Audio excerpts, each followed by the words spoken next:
nak derek menika napa, Pak? Nak derek iku nak dulur sing tegese sedulur padha mbah. Sederek semi Mbah, menapa kula kaliyan Dik Rini putranipun Pak Detriarto menika ugi saged dipun wastani nak derek.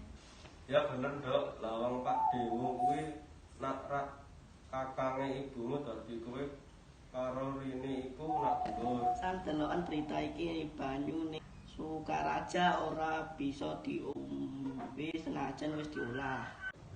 Ya iku amarga polusi. Polusi lingkungan bisa dadi bebaya marang uripe manungsa. Contohnya polusi apa wae San?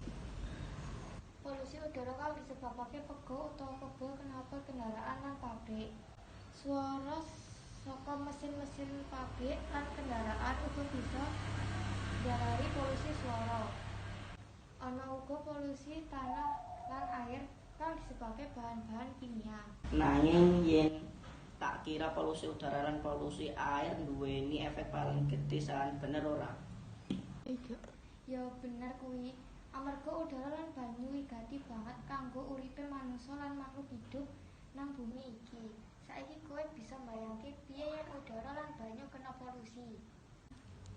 Ya pancen polusi udara lan air bisa njelarani penyakit kang serius, uga nyebabake kematian dini.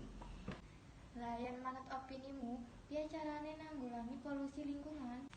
Ana pirang-pirang cara, nanging sing awak dhewe kudu nglakoni yaiku nyadari lan uga nggawe wong liya sadar babagan babayane pencemaran lingkungan marang manungsa lan makhluk hidup.